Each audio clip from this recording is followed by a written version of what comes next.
अध्यक्ष महोदय, आपने मुझे इस महत्वपूर्ण विषय में बोलने का मौका दिया, आपका बहुत बहुत धन्यवाद। अध्यक्ष महोदय, इतनी बातें जो कर रहे हैं विपक्ष के साथी, अगर इसका जवाब दे दें, पिछले दिनों निर्मला सीतारामन जी जो देश की वित्त मंत्री हैं, उन्होंने चुनाव लड़ने से मना कर दिया, कहा मेरे पास पैसे नहीं।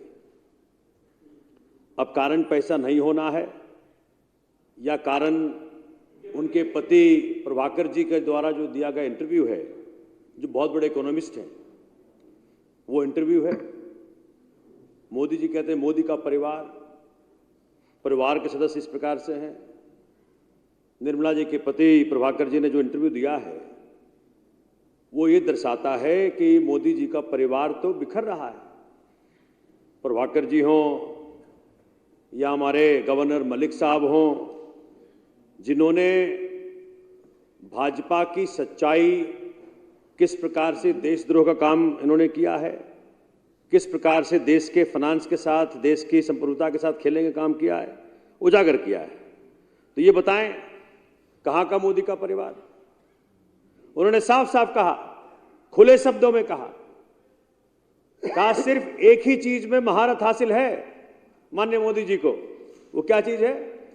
देश में कैसे घृणा फैलाओ। ये मेरे शब्द नहीं है, ये प्रभाकर जी के शब्द हैं।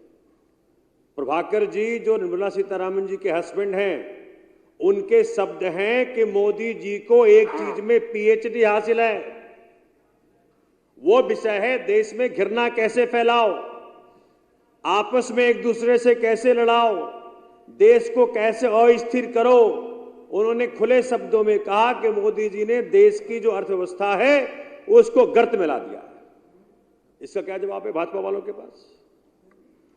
कुछ दिन पहले भाजपा के एक एमपी ने कहा, सच्चाई बाहर आई जाती है, कहा आने दो 2024 का चुनाव। 24 के चुनाव के परिणाम के बाद देश का संविधान नहीं बचेगा। ये मैं नहीं कह रहा हूं, भाजपा के एक मेंबर ऑफ पार्लियामेंट ने कहा। अध्यक्ष महोदय, ये बात कर रहे थे पॉलिसी डिसीजन, समझा रहे थे कि भाई कैसे शराब घोटाला हुआ, क्या नहीं हुआ। हमारी तो पॉलिसी डिसीजन को किसी ने अभी दरकिनार नहीं किया, लेकिन जो इलेक्टोरल बॉन्ड्स पे जो पॉलिसी बनी थी 2017 में, उस पॉलिसी को सुप्रीम कोर्ट ने असंवैधानिक करार दे दिया। असंवैधानिक करार दिया। मैं कह रहा हूं, इलेक्टोरल बॉन्ड्स के पॉलिसी को आप थोड़ा सब्र करिए माननीय विजेंद्र जी, सब्र करिए।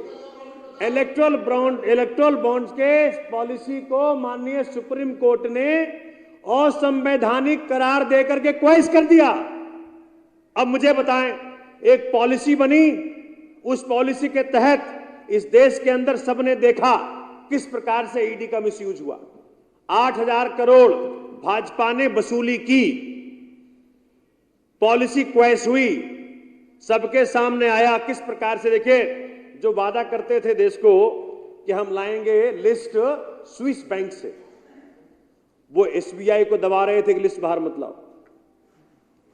देश को वादा कर रहे थे कि स्विस बैंक से काला धन की लिस्ट लाएंगे, और एसबीआई जिसके पास लिस्ट उपलब्ध था उसको लिस्ट नहीं लाने को दबाव डाल रहे थे।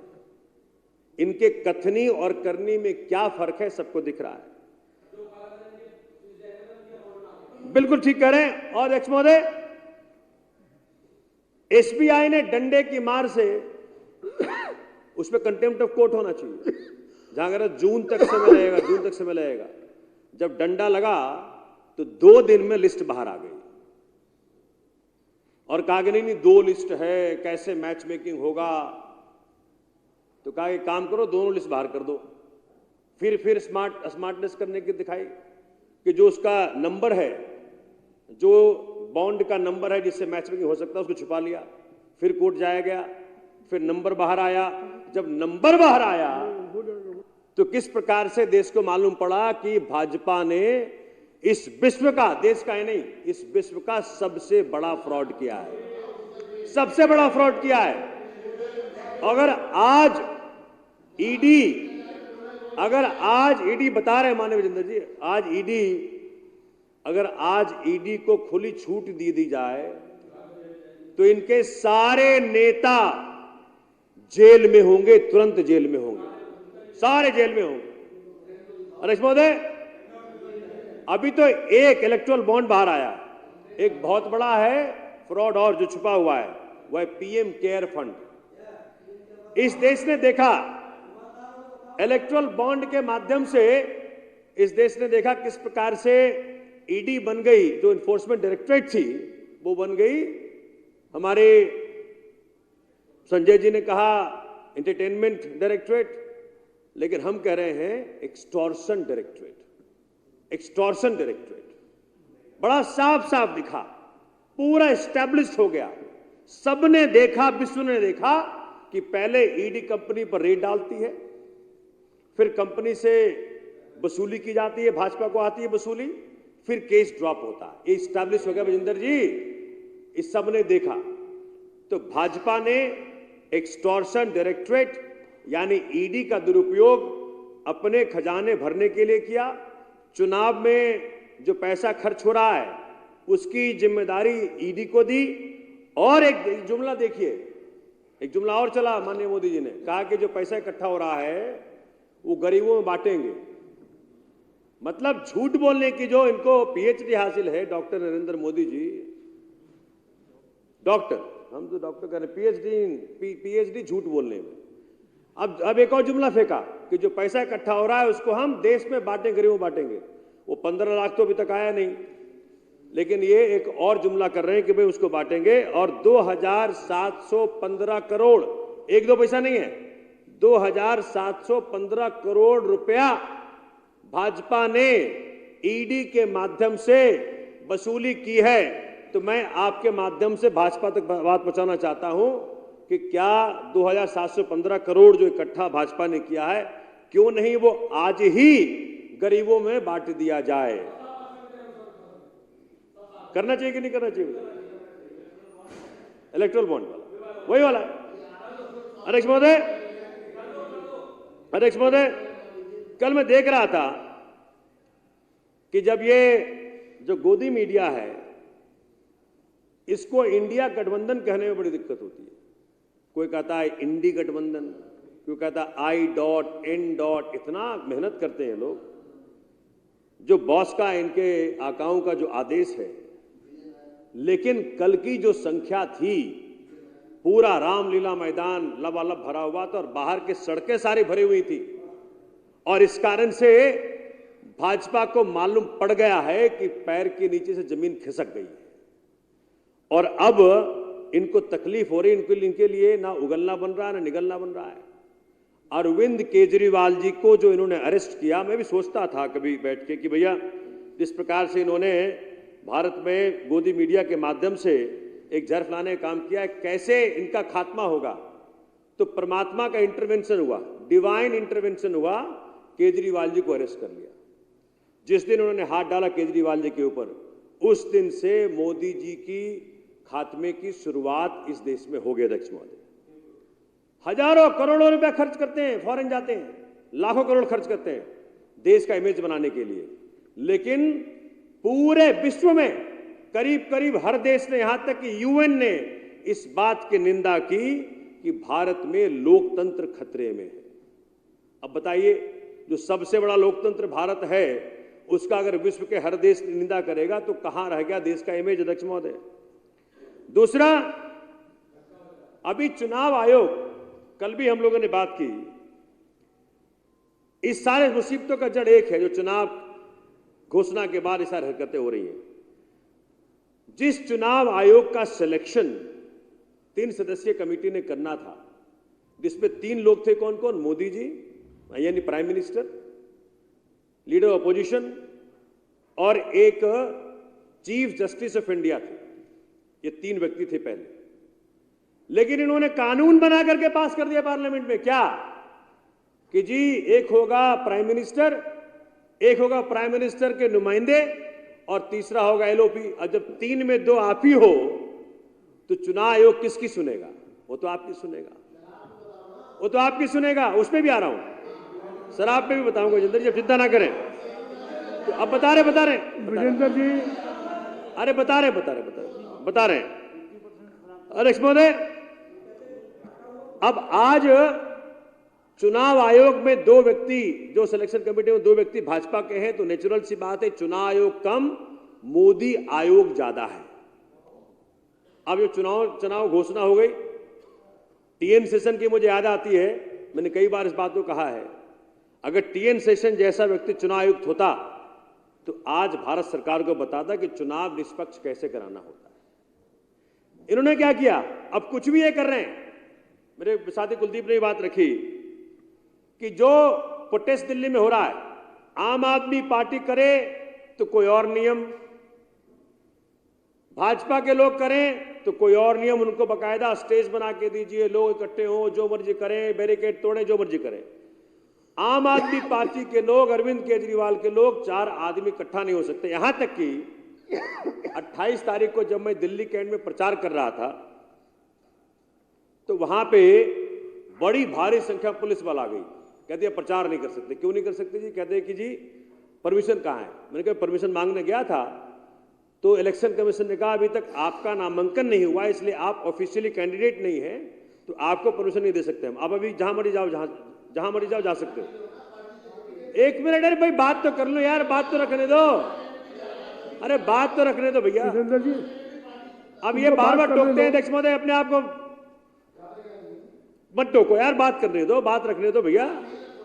रख रहे हैं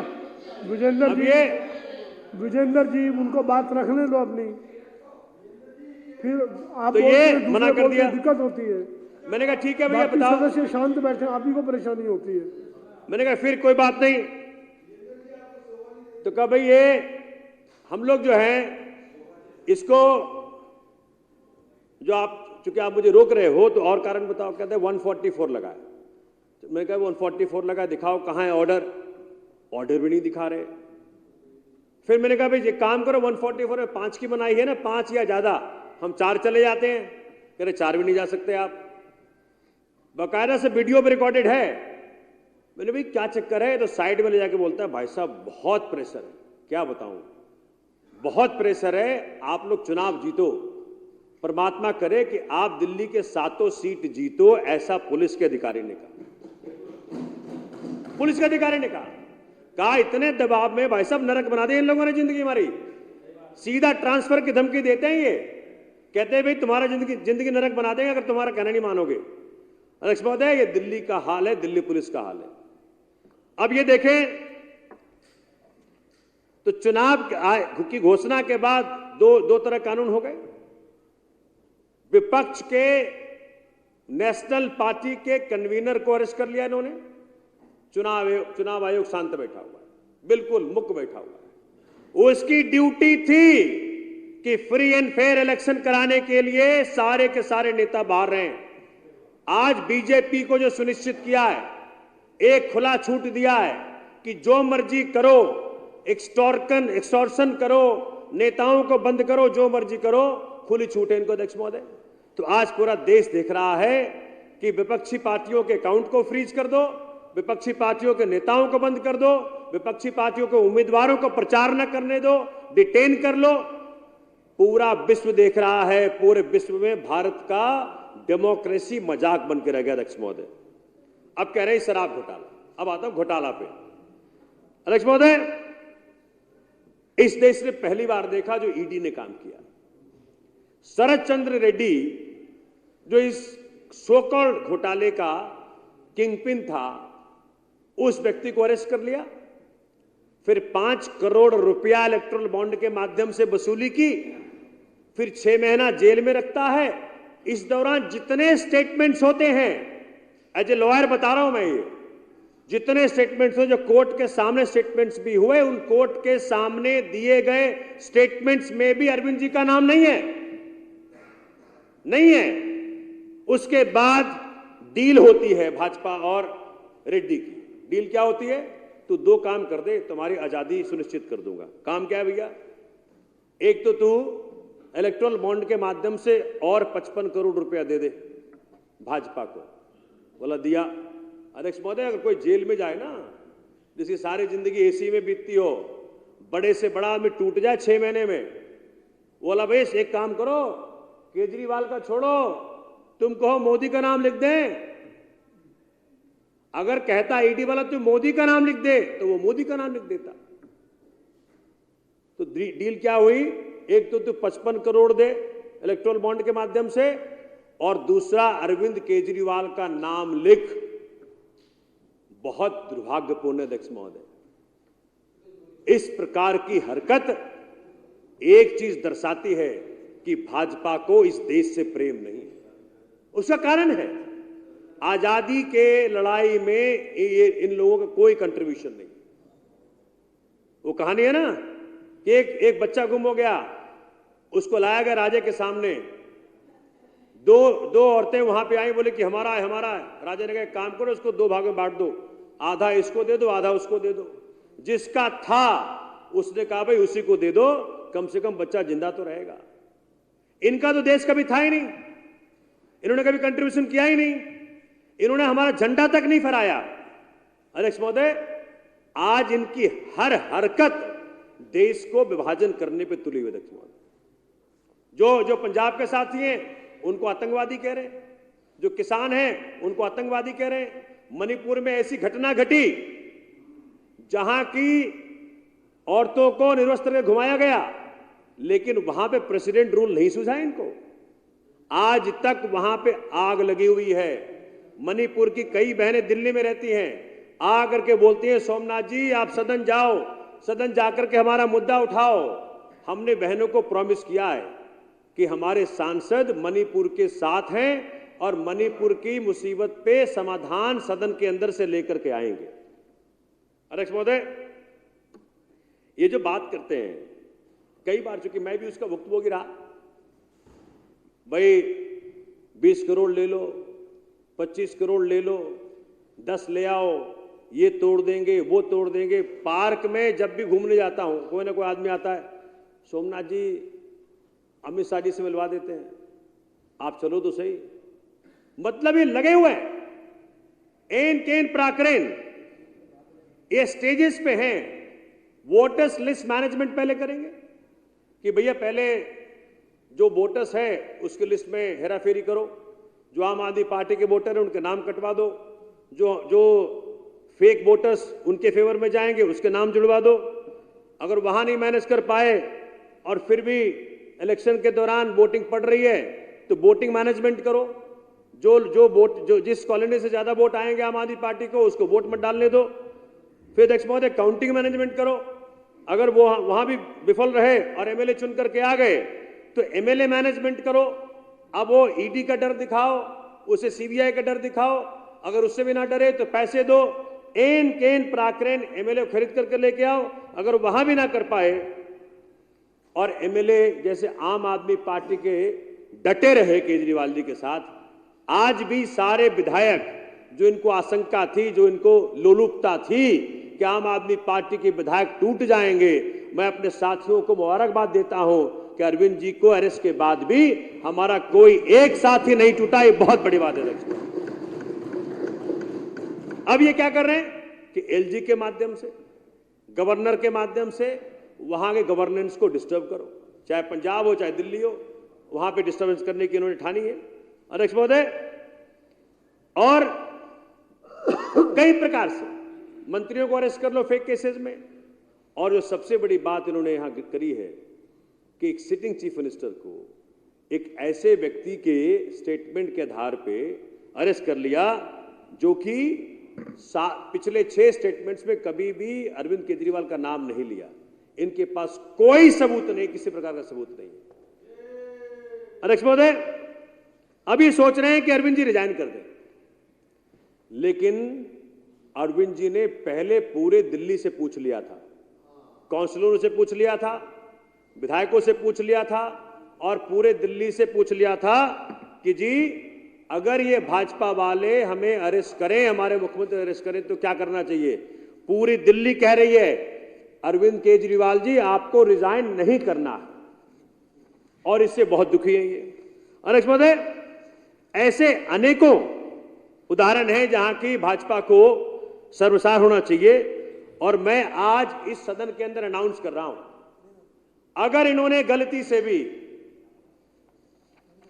प्रेसिडेंट रूल लगाने की ठानी दिल्ली के अंदर, मैं सिर मुड़वाकर पूरे दिल्ली में डोर टू डोर जाऊंगा और बताऊंगा दिल्ली को, इस दिल्ली का हर निवासी जानेगा किस प्रकार से डेमोक्रेसी की हत्या भाजपा ने की है, मोदी ने की है। किस प्रकार से शहीद भगत सिंह का मर्डर फिर मोदी ने किया है। और साथियों को बता दूं, मैं उस दिन जेल में, उस दिन कोर्ट में था जिस दिन माननीय केजरीवाल साहब को पेश किया गया पहली बार। मैंने उनसे पूछा, सर क्या करना है अब दिल्ली के अंदर, कैसे काम करेंगे? सर ने कहा कि सोमनाथ, केजरीवाल हो या आम आदमी पार्टी का कोई भी सैनिक हो, हम जीते हैं इस देश के लिए, मरते हैं इस देश के लिए, और यही चीज हमको प्रेरणा देती रहेगी। और जिस प्रकार से भगत सिंह ने अंग्रेजों का मुकाबला किया, उसी प्रकार से हम सब लोगों को मिलकर के इस तानाशाह का मुकाबला करना है। अध्यक्ष महोदय, राम और रावण के बीच की जो लड़ाई है, जहां भगवान श्री राम के पास ना तो सेना है ना संसाधन है, और एक तरफ रावण है, उसके पास सब कुछ है, लेकिन जीत वहीं होती है जहां सत्यता होती है।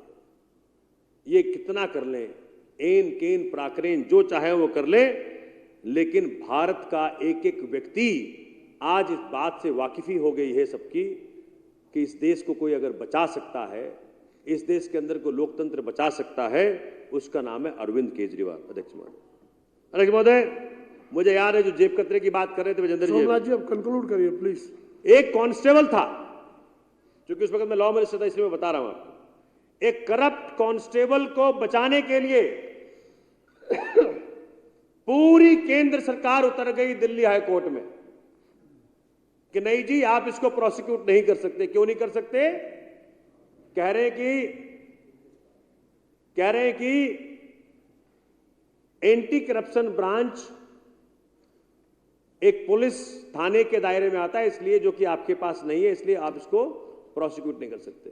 तो विजेंद्र जी, पूरी भाजपा सरकार उतरी एक करप्ट कांस्टेबल के फेवर में कि आपसे, दिल्ली सरकार से उसी दिन छीन लिया गया एंटी करप्शन ब्रांच। अध्यक्ष महोदय, नोटबंदी हो, मैं जानना चाहता हूं, नोटबंदी से कितना फायदा पहुंचा इस देश को? जीएसटी से कितना फायदा पहुंचा इस देश को? इनका जो इलेक्टोरल बॉन्ड है जो ऑलरेडी अनकॉन्स्टिट्यूशनल डिक्लेयर कर दिया गया है, कितना फायदा पहुंचा इस देश को? इतने सारे स्कीम्स जो अपफ्रंट फेल्यूर हैं, वहां पे कोई प्रोसिक्यूशन नहीं, वहां पे कोई जेल नहीं, वहां पे कोई जांच नहीं। जांच कहां है? सारा पैसा लिया भाजपा ने, जेल में भेजा गया अरविंद केजरीवाल को और हमारे नेताओं को। अध्यक्ष महोदय, और आखिरी में, चूंकि आपने देखा होगा अभी परसों का, अभी सीबीआई का मिसयूज किया, ईडी का मिसयूज किया, चुनाव अनाउंसमेंट के बाद भैया भारत रत्न बांट रहे हो जैसे कि पता नहीं घर में अपनी कोई सामान हो। और भारत रत्न का जो प्रयोग किया इन लोगों ने, आपने देखा होगा, चुनाव के अनाउंसमेंट के बाद भारत रत्न का भी इस्तेमाल कर लिया चुनाव के अभियान में इन्होंने। और कल पूरे देश ने, पूरे विश्व ने देखा किस प्रकार से प्रेसिडेंट खड़ी हैं और प्रधानमंत्री जी बैठे हुए। एक महिला, एक आदिवासी महिला जो देश की प्रेसिडेंट हैं, वो बेचारी खड़ी हैं और माननीय मोदी जी बैठे हुए हैं। इस देश ने देखा इनको तनिक भी संवैधानिक गरिमा का कोई चिंता नहीं है। अध्यक्ष महोदय, और आखिर में मैं कह दूं अपने साथियों को, जो दूसरी आजादी पाने का जो अभियान शुरू हुआ है अरविंद केजरीवाल जी के अरेस्ट के बाद, तो देश की आजादी बहुत प्यारी है हमें। अपनी आजादी को हम हरगिज मिटा सकते नहीं, सर कटा सकते हैं लेकिन सर झुका सकते नहीं। ये बात भाजपा जान ले। हम शहीद भगत सिंह जी के चेले हैं, अपना सब कुछ कुर्बान कर देंगे, इनका जेल मंजूर है। लेकिन भाजपा जिस प्रकार से असंवैधानिक काम कर रही है, देश को बर्बाद कर रही है, देश के जनतंत्र को मिटा रही है, संविधान को खत्म कर रही है, बाबा साहब के सपने को तार तार कर रही है। आज पूरा देश एक है कि बाबा साहब के सपने को, बाबा साहब के संविधान को हम मिटने नहीं देंगे। ये हम कहना चाहते हैं। पूरा आम आदमी पार्टी, देश का वो हर व्यक्ति आज एक साथ है और देश में चुनाव हो गया है। एक तरफ है भारतीय जनता पार्टी और एक तरफ है भारतीय जनता। धन्यवाद अध्यक्ष महोदय।